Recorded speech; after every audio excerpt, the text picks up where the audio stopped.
The law of assumption trumps all other beliefs present in our mind and contain its own manifestation process. Hello, welcome to my channel and thank you for tuning in here. It's a pleasure to serve. Our topic today is the law of assumption by Neville Goddard, because this law, once understood, can change your life for the better. Why? Because it is based on universal, spiritual, and scientific laws on manifestation. So we'll talk about the essence, the why, and the how. For so long, I had always been curious why siblings raised by the same parents, in the same household, or people living in similar environment, or have been to the same school, society, or group, or tribe, can live totally different lives, like north, south, up, down. And I got my answer during these pandemic times, of which I am so grateful. This law of assumption trumps all other beliefs on manifestation, because it is always based on our strongest belief at the current moment. Meaning, if my belief can change to a stronger belief, I can manifest that. It took me over 12 years since I saw the law of attraction to understand the missing piece. So what is law of assumption? It is something that is accepted as true without proof. Like I believe in God, or however you call the divine. Whether you agree or not, I am 100% sure there is a God, the creator of the universe. And I don't care if you believe with me or not, because absence of proof is not proof of absence. Another example, someone believes that if he is going to drink a certain spring water from a certain source and be healed, they will be healed. But if I do not believe, even if I drink that same water,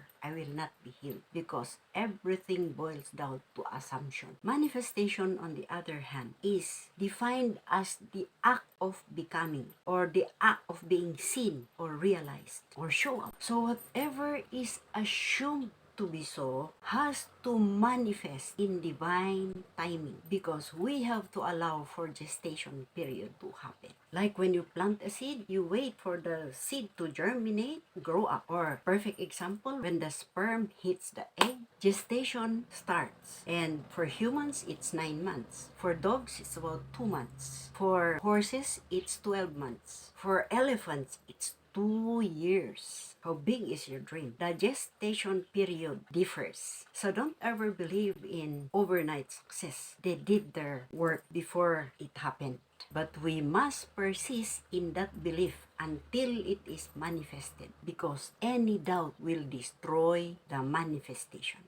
All assumptions contain its own manifestation process. Example, in 2008, I wrote in my vision board that I desire to visit Israel, or the Holy Land. It happened 6 years later in 2014. I did not plan how to do it. Something happened along the way and I was there. That was a manifestation of a desire. So how do we sustain the assumption to the level until we become unshakable, not affected by outside forces? I never worried in between if I reach Holy Land or not. I just manifested the means to go there. So let's talk about the how. Number one, it is based on universal laws that all things are possible to him who believes. That's also a spiritual law. Said in another word, with God, nothing is impossible. And this law of belief reigns over all laws for manifestation. The sad part is it's not the same for every person. I may believe that, so it happens to me. If you don't believe it, it will not happen to you. It happens only to those who believe it. Number two, our thoughts run our lives. Said in another word, our thoughts dictates our action. So it's not the other way around, because every action is based on a belief, on a stored knowledge or experience, or they call it paradigm. Everything we see around us started with a thought before it manifested into something. That book, Think and Grow Rich, sold millions and millions of copies, and only a handful became really, really rich. And the vast majority, including me, did not get rich. Why? The law of assumption is missing. That's my personal discovery. I read that book about 20 years ago. I did not know how to feel rich because I have never been rich. I was programmed to be poor. Watch my video on that and understand why we have to get out of our programming to become better or become different. And the scriptures validates it. As you think in your heart, so you are. So we are what we think. You think I'm poor, life is so hard, then life becomes hard for you. Life is a game, so I'll make it a game. That's my personal perspective. It's a game. You have to play your part. Enjoy life. Mix with people that can make you happier or better. Number 3, in science, it is called the placebo effect.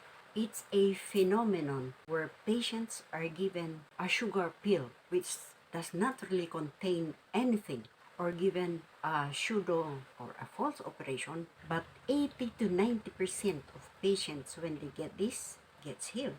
That's the power of the belief in the doctor, in the pill, in what that person in authority is talking about. My perfect example is that of the Japanese kids who were so allergic to poison ivy. So they were divided into group A and group B. The group A, they were placed in a room and they were presented with a real poison ivy leaves, and each one started to touch them, but they were instructed that this is fake poison ivy. In the other room, group B, they were told that these poison ivy leaves are real, but the truth is they were fake. So they started touching them. The irony of it, those kids who are allergic to poison ivy, who were told that that is fake, even if it is real, did not have any allergy. And this other group who were brainwashed to believe that that is fake did not have allergies, even if they touched what was real. That's placebo. And it's in every happening in our lives. Number 4, in the quantum world, metaphysics, our thoughts or desire or goals is the electric force, and the feeling in our hearts behind those goals is the magnetic force, and together is called electromagnetic field. That's your aura, that's your level of frequency. So it's related to this level of consciousness or awareness. Which are you? Is it the higher level or the lowest level? This electromagnetic field is the one that attracts, that magnifies. That's the law of attraction or law of vibration. What you vibrate is what you attract. You magnetize that which you have the same level of frequency. So rich become richer, the poor become poorer. Why? Because they attract the same level. If I'm happy, I attract happy people. If I'm kind, I attract kind people into my life. I attracted you into my life. Maybe that's why you click. In other words, we have to become the vibrational match to our goals in life. If it does not match, you'll never achieve it. Number 5, the law of assumption trumps all other beliefs present in our mind, in all our manifestations happening every day. In other words, what's happening to me now, it's a realization of my previous beliefs, expectations, assumptions that I may not be aware of it. Why? Because creation is finished. The Wright brothers just know that if the birds could fly, we could fly. That's an idea. And people thought, even their parents thought they were crazy. But the means to achieve that is already there. They only had to discover it. Creation is finished. We only have to be the vibrational match to them, to get them. So let me read to you the chapter on the law of assumption in the book, The Law of Awareness by Neville Goddard, to get you a more detailed explanation from the one who originated this concept. This is The Power of Awareness book by Neville Goddard, Chapter 3, The Power of Assumption. Man's chief delusion is his conviction that there are causes other than his own state of consciousness. All that befalls a man, all that is done by him, all that comes from him, happens as a result of his state of consciousness. A man's consciousness is all that he thinks and desires and loves, all that he believes is true and consents to. That is why a change of consciousness is necessary before you can change your outer world. Rain falls as a result of a change in the temperature in the higher regions of the atmosphere. So in like manner, a change of circumstance happens as a result of a change in your state of consciousness. Be it transformed by the renewing of your mind. Romans 12:2. To be transformed, the whole basis of your thoughts must be changed. But your thoughts cannot change unless you have new ideas, for you think from your ideas. All transformation begins with an intense, burning desire to be transformed.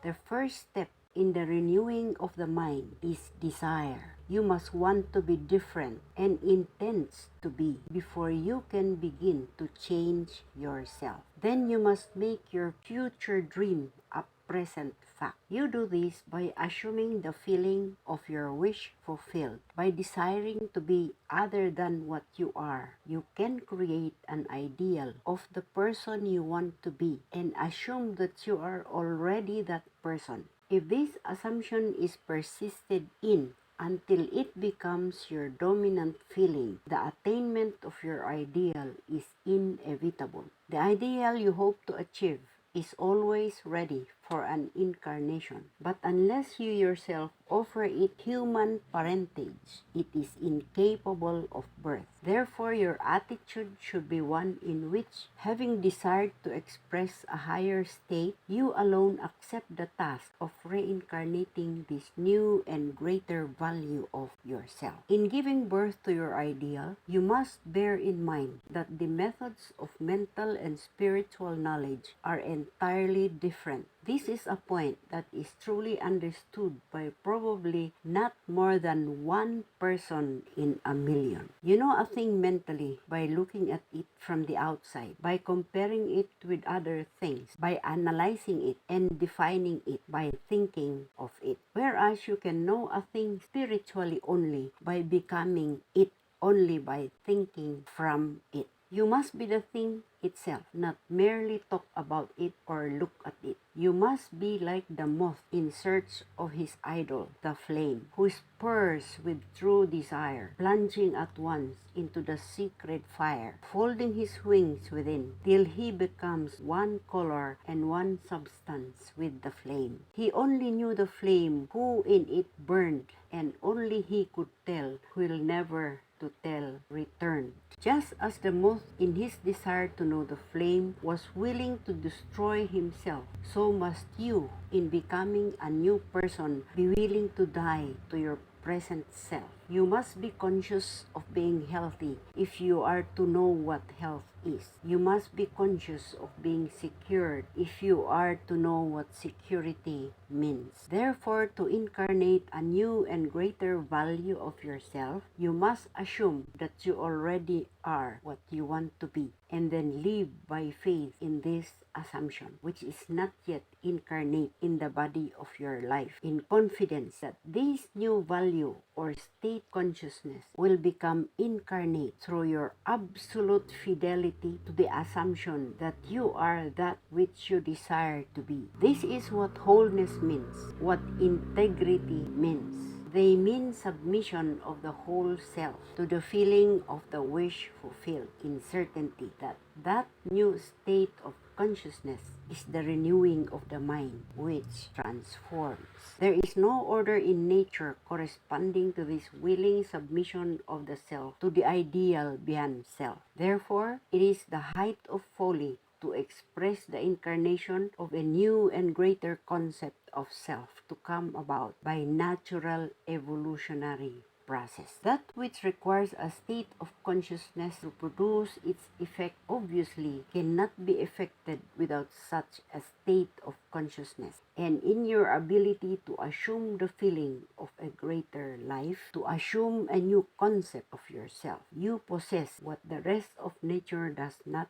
possess: imagination, the instrument by which you create your world. Your imagination is the instrument, the means whereby your redemption from slavery, sickness, and poverty is effected. If you refuse to assume the responsibility of the incarnation of a new and higher concept of yourself, then you reject the only means whereby your redemption, that is, the attainment of your ideal, can be effected. Imagination is the only redemptive power in the universe. However, your nature is such that it is optional to you whether you remain in your present concept of yourself, a hungry being longing for freedom, health, and security, or choose to become the instrument of your own redemption, imagining yourself as that which you want to be, and thereby satisfying your hunger and redeeming yourself. Oh, be strong then, and brave, pure, patient, and true. The work that is yours, let no other hand do, for the strength for all you need is faithfully given from the fountain within you, the kingdom of heaven. So I hope you had a clearer understanding, so that whatever we dare to desire relative to health, wealth, relationship, bliss, peace of mind, as we persist in this assumption, we watch the universe or God deliver it to us in perfect timing. Unseen helping hands will appear. Synchronicities will happen to provide all what we need or is necessary for the realization of our assumptions. Our current reality then is a reflection of our strongest belief. 95% of all manifestations come from mindset, and only 5% strategy. Hey, you're still here. Thanks for your loyalty. If you learned anything of value,